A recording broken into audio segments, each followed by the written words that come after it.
4 rodas, não lembro o nome do homem, a peroba grossa cortava um pedaço dela, furava no meio e fazia a roda.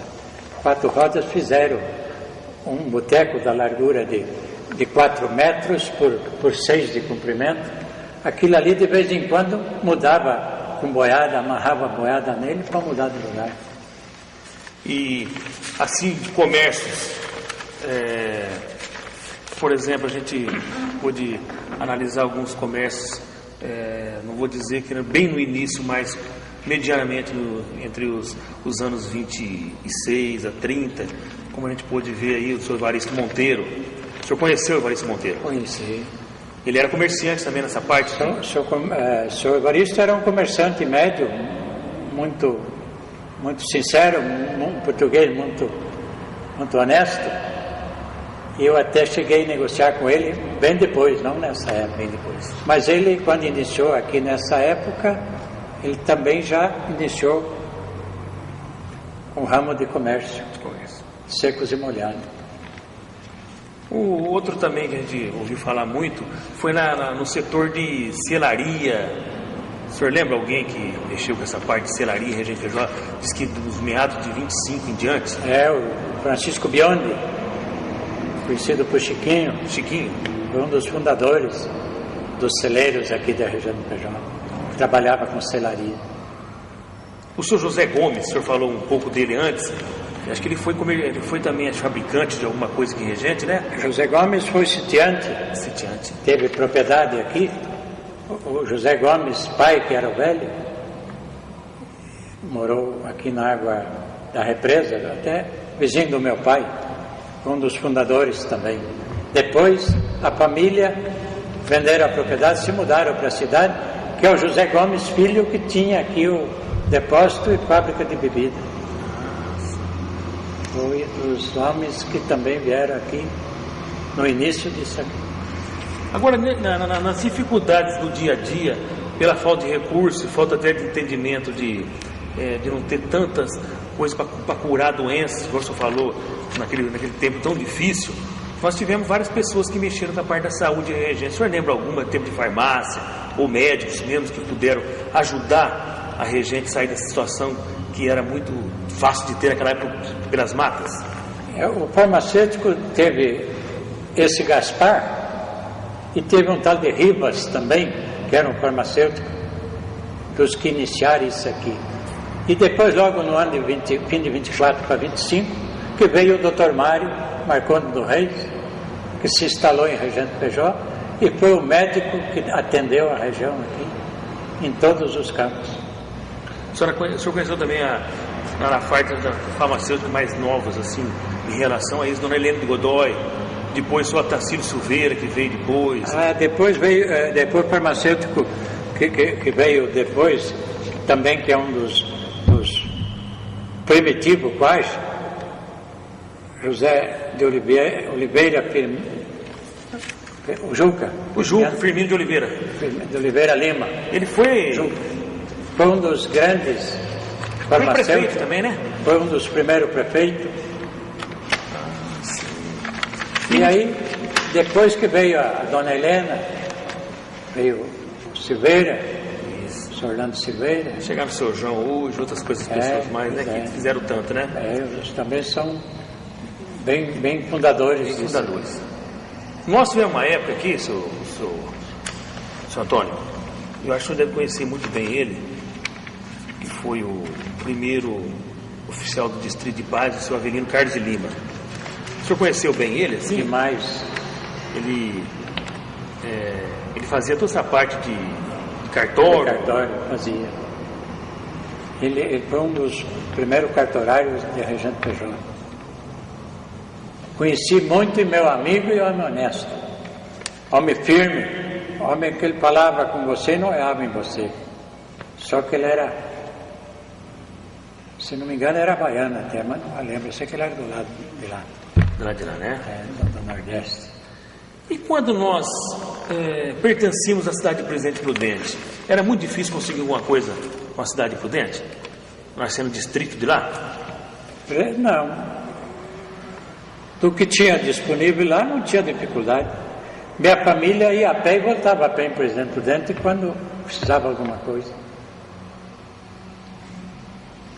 Mas lá foi crescendo mais um pouco, foi tendo mais recurso logo em seguida. Veio alguns médicos, muito pouco também. Teve o doutor, esse que está fazendo a Normândia aqui, doutor Picarelli, também foi um dos fundadores aqui. Ele se instalou em Presidente Prudente. Essa fazenda aqui onde o Costa morou muitos anos. Então, porque a gente tem uma noção seguinte, seu Antônio, como o município de Regente Feijó era grande quando ele se formou município, a partir de 35, quando Prudente desmembrou Regente para ser município, Regente era muito grande, porque tinha Martinópolis, tinha Indiana e tinha, se não me engano, Caiabu, que pertencia a Regente. Depois veio até Putaciba. Era muito grande. E nós fomos perdendo essas terras. E o senhor se lembra mais ou menos por que nós perdemos tanta terra assim, no desmembramento para esses municípios se instalarem? Eu, nessa parte, não tenho lembrança, mas eu penso que assim que criou o município, desmembraram suas áreas, equivalente ao município, não é? Porque aqui no começo pertencia a Paraguaçu, a parte de registro, essas coisas, né? Depois que veio para Presidente Prudente. Então, nessa época, eu não tenho bem lembrança, mas o motivo deve ter sido isso, né? Certo. Então, quer dizer, passamos com as dificuldades muito grandes de 19 até praticamente 35, que foi a época que praticamente o município foi instalado aqui. Certo. Então, o que a gente pode notar também na história, começou a chegar o quê? Os automóveis, devagarzinho, um aqui, um caminhãozinho ali, havia as carroças, podemos observar carretelas, charretes, algumas coisas, e a gente notou que um dos primeiros investimentos que a gente fez, a cidade, a sede, foi o sargenteamento. O senhor lembra disso? As sarjetas? Vamos começar mais um pouco para trás. A época das carroças aqui era o meio de condução, era carroça mesmo, carro de boi. Meu pai tinha um carro de boi, ia buscar cereal na beira do Panema, gastava 2 dias para ir lá e 2 dias para voltar, vinha posando na estrada. Essa igreja aí, por exemplo, uma das obras que vamos citar, como todas as outras, quando foi feita a cidade, a maior parte da cidade primitiva, o transporte do material era tudo na carroça e no carro de boi. Caminhões, depois que veio o caminhão de 40 e qualquer coisa para cá, né?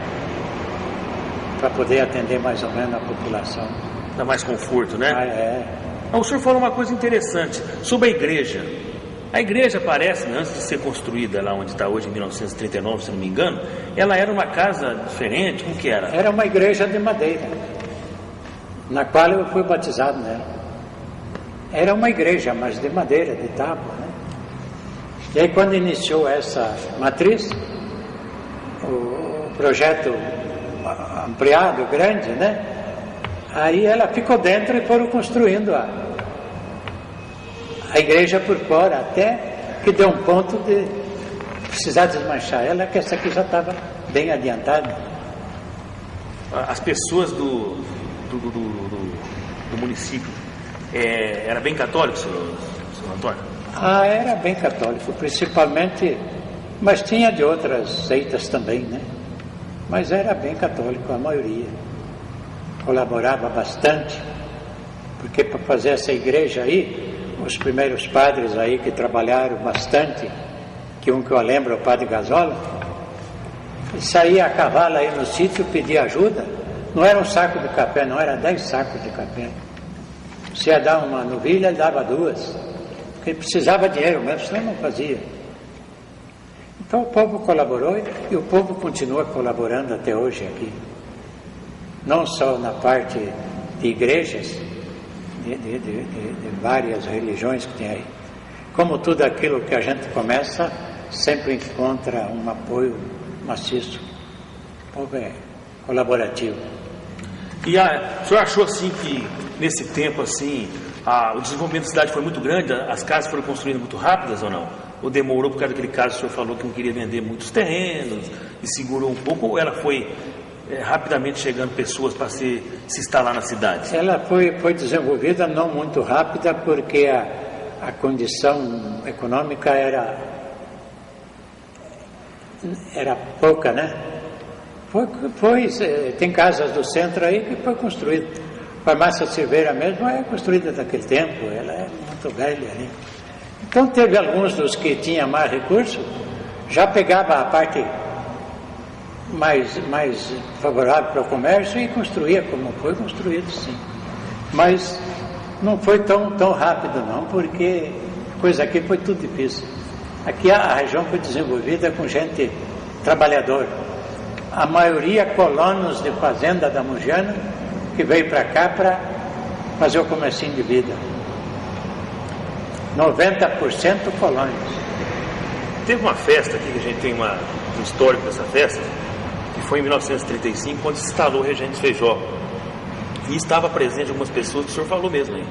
Inclusive esse padre Luiz Gazola, que fez parte, juntamente com o Dr. Olímpio Macedo, o Dr. Mário Marcondes dos Reis, Antônio Vieira, Augusto Vieira, José Firminiano de Oliveira, que era o Juca, que o senhor falou, o Miguel Felipe Nader, Rafael Alonso de Campos, Armando Xavier, são fundadores. Adolfo Arruda Campos, Braulio Passa, Amadeu Guerazzi, João Janota, José Soma. Todos são fundadores. O senhor conheceu esse pessoal? Todos.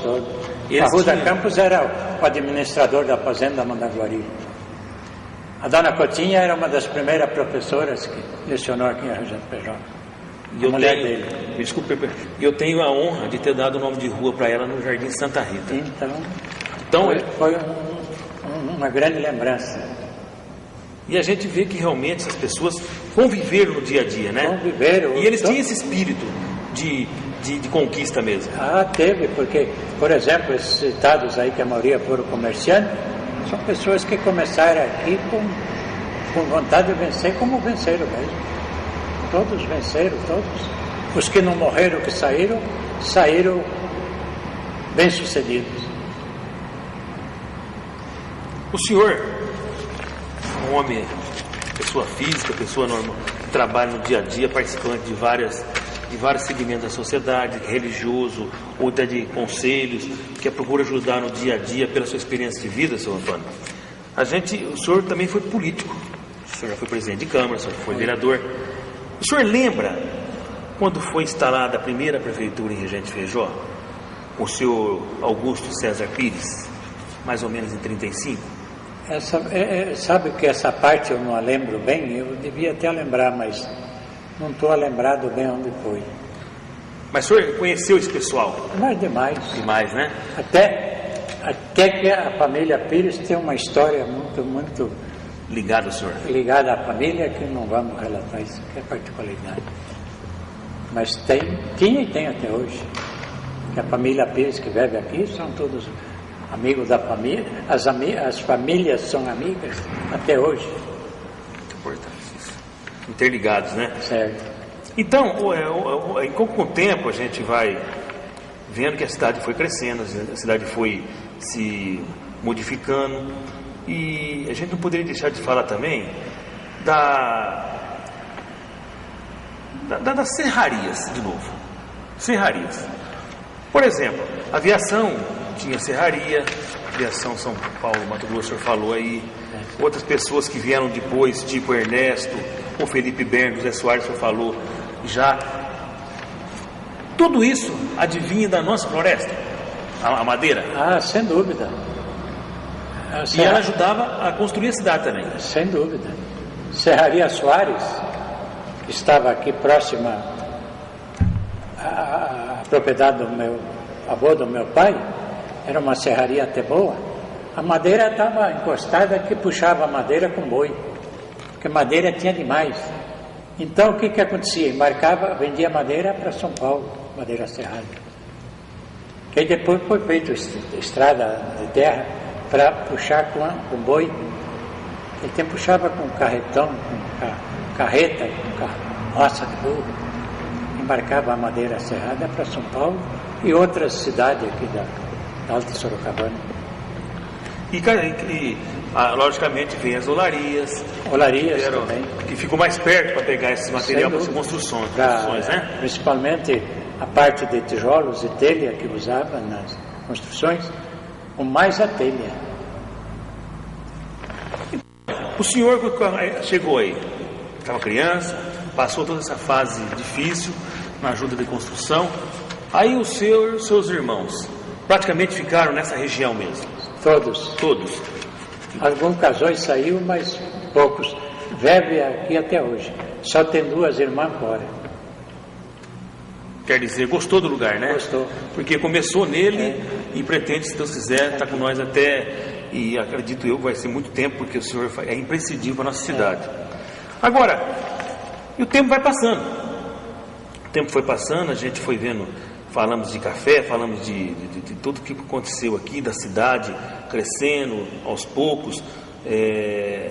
E a gente pôde notar, além disso também, que houve algumas coisas também importantes para poder tirar esse dia a dia difícil que tinha de trabalhar, o senhor já com a idade, moço mesmo, por exemplo, vamos colocar a partir do ano 40, que já é uma certa idade, né? Sim. E durante o nosso trabalho investigativo desse tempo, a gente pôde notar que aquele tempo de 1940, assim, foi uma época de muitas coisas diferentes. Havia muito bailes, a gente pôde notar. Houve muito baile assim, tipo no distrito de Indiana, distrito de tal, na sede de regente, e principalmente nas fazendas da região, que era, acho que, um meio de divertimento das pessoas que trabalhavam, não era? Era o único. Era o único? O único que tinha. Era difícil sábado que não tinha um baile num bairro ou em outro bairro. Então a gente pode notar isso mesmo. Pois é, tinha. E tinha o futebol também, tinha uns campinhos de futebol para passar o tempo. Tinha também. E um boteco que tinha, assim, para conversar? De vez em quando tinha um boteco para a turma tomar pinga, brigar. De vez em quando saiu umas facadas lá, saiu um furado. Naquele tempo acontecia essas coisas, né? E nessa época também foi vivenciado um fato no estado de São Paulo. Eu não vou dizer que o senhor era pequeno ainda, mas o senhor deve lembrar um pouquinho da Revolução de 32. Por que eu falo isso? Porque a partir de 32, pela história que a gente teve aqui, a gente viu que Regente Feijó, para chegar onde chegou, ela teve que passar várias fases difíceis. Uma delas foi essa aí da Revolução de 32, teve a Guerra Mundial. Então tudo isso a Regente sobreviveu. O senhor lembra mais ou menos isso aí? Eu lembro. Houve mais dificuldade para se viver, não? Na Revolução de 32, eu lembro que os revoltosos vieram a cavalo aqui para requisitar animais nas propriedades. E meu pai tinha 2 mulas e escondia no mato, porque se eles fossem lá não achavam no pasto. Aí, não tem, tá tudo bem. Então houve essa dificuldade. As famílias ficavam com medo porque não sabiam o que podia acontecer, né? Felizmente não foi tão grave, mas aconteceu. Aí depois veio aquela falta da mercadoria também. O racionamento. Isso. Faltava até comida, faltava açúcar, faltava o querosene para lamparina que usava nas casas do sítio. E era tudo, os comerciantes tinham que pedir, né, para a prefeitura, e a prefeitura para se pedir em São Paulo, para ver se mandavam, e eles mandavam poucos, parece. Mandava né? pouco, distribuía aqui, picadinho, um pouco cada um. Era o açúcar, o sal, o querosene e a comida também. Gasolina, né? O combustível, parece que era muito difícil. A gasolina quase não usava naquele tempo, mas né? Já usava um pouco. Então eu falei um pouco de 32, porque a gente tem, né, durante a história, pessoas que participaram dessa guerra, né? Foi pouco, mas um que a gente tem relembrança, a gente procurou, quando em vida ainda homenagear, foi o seu Sancler, que não era um regentense, mas uma pessoa que foi regentense depois e contou muita história sobre isso. Ele foi um dos fundadores de Regente Feijó também. E a gente vê outra coisa também, seu Sancler. O senhor conheceu o seu Nader, aquele que foi na Guerra Mundial também? Demais. O pai da Namoro, o pai do Ibrahim. Meu grande amigo, meu vizinho, até de moradia. O expedicionário. Expedicionário, isso. Eu teve parente lá de Assis que foram para lá também.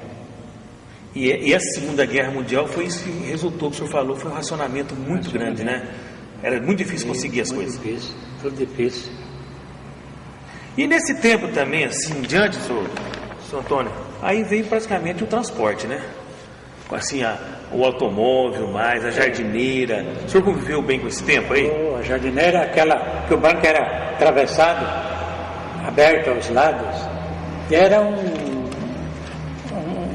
uma grande novidade, porque ela atendeu muito bem a região. Ela fazia daqui para vários lugares, que eu lembro mais essa que fazia aqui o município de Taciba até a Barranca do Rio. Foi uma coisa, novidade para a gente aqui, porque antes era feito a cavalo. Essa medeirada vinha a cavalo aqui, deixava o animal no sítio aqui do meu pai, para acompanhar as porcadas, para ir para São Paulo, receber o dinheiro da porcada que vendiam lá. Depois que veio essa jardineira, aí começou a vir os caminhõezinhos, automóvel, aí foi melhorando. Às vezes aqui, das coisas que a pessoa gostava, todo mundo não via a hora de ir no cinema, que era a única distração que tinha, digamos assim, um tipo de não é um esporte, mas diversão, parece que é uma diversão que fazia muito bem. Eu saía lá do sítio e vinha no cinema aqui.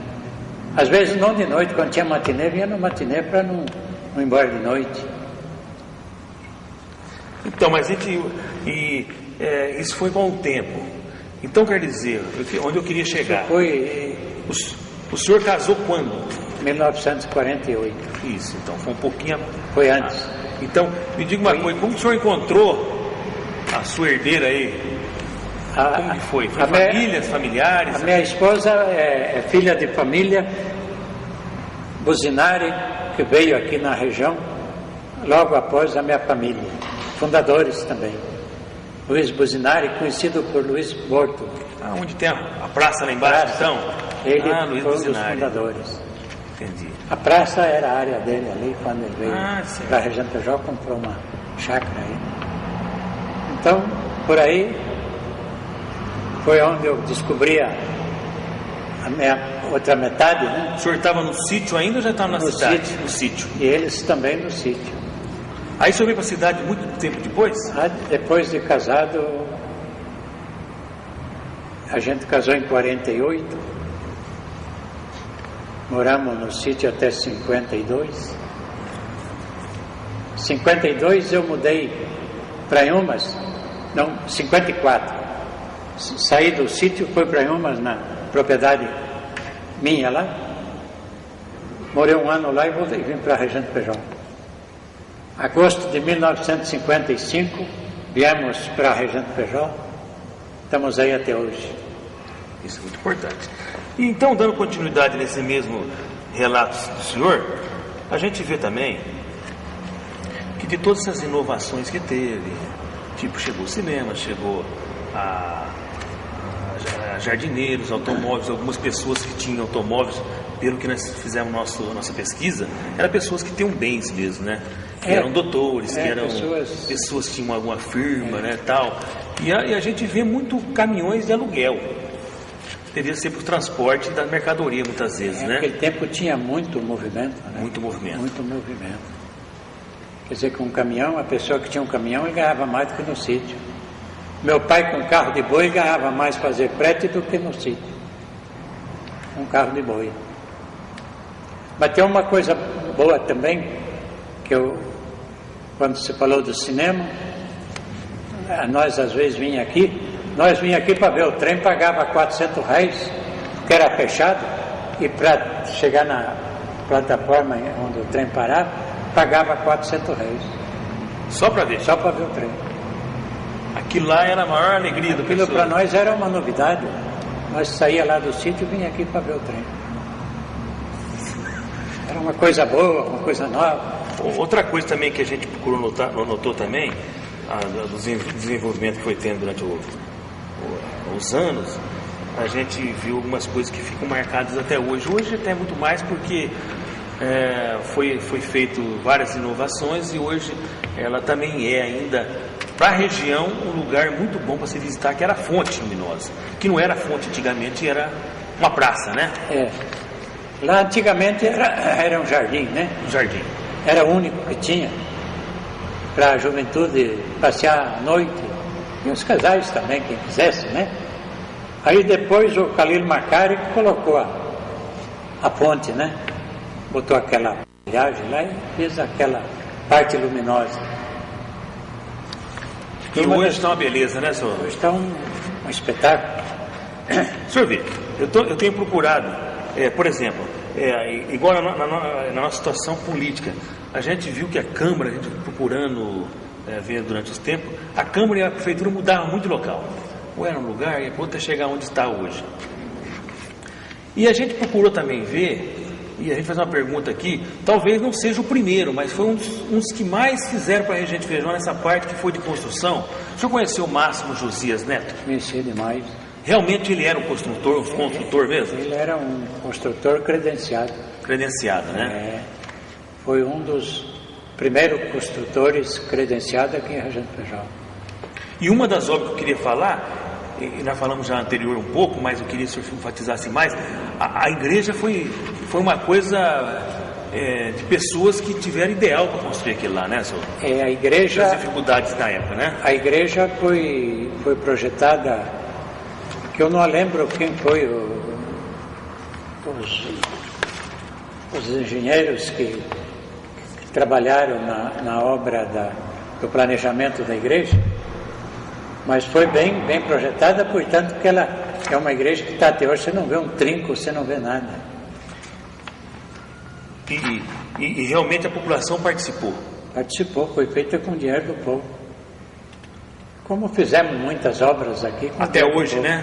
Até hoje. E estamos fazendo, a igreja está fazendo aquela sede da paroquial lá, que é uma obra, não sei se vocês conhecem, vai lá um dia lá perto do velório. Passamos. Vai lá ver o tamanho dela. E a gente foi passando, falando de construção, falando de construtores, e falando do desenvolvimento da cidade, e a gente não podia falar dessa parte que ajudou também no desenvolvimento da cidade, mas com o tempo, pela falta, pela escassez de plantações e de produtos, foram se fechando. Eu poderia falar para o senhor aqui, eu queria que o senhor falasse bem, explanasse alguma coisa sobre o porquê dessas empresas igual Swift, a Gutefil, Sambra, Macari, Destilaria Bandeira, Regiol e outras serrarias pararam. Foi por falta de material mesmo ou porque a situação já não tinha mais condições de falta do material.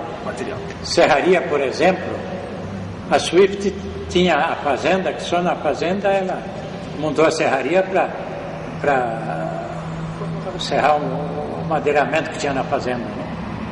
E tinha muita madeira nas propriedades e a madeira foi acabando. Então, onde obrigou as serrarias, no caso serraria, a se mudarem para outro lugar, né? A São Bento, por exemplo, serraria grande, quando acabou a madeira, não tem mais material, matéria-prima acabou. É como a Gotefil, por exemplo, veio depois, mas veio antes a Sambra. Sambra seria algodão. O algodão foi diminuindo a produção, então ficou inviável ela permanecer aqui. Foi onde mudaram para outros lugares novos, né? E a Swift acabou a madeira da fazenda, ela fechou, acabou com a serraria, né? A São Bento também, que depois veio Moraes, parou também por falta de matéria-prima, né? E todas as indústrias que passaram por aqui, que depois não permaneceram aqui por falta de matéria-prima.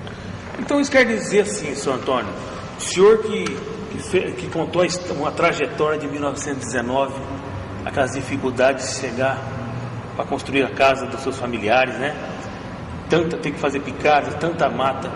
Então quer dizer que o homem em si, no geral, ele não tem controle sobre o que... Ele não sabe preservar muito a vegetação, as matas.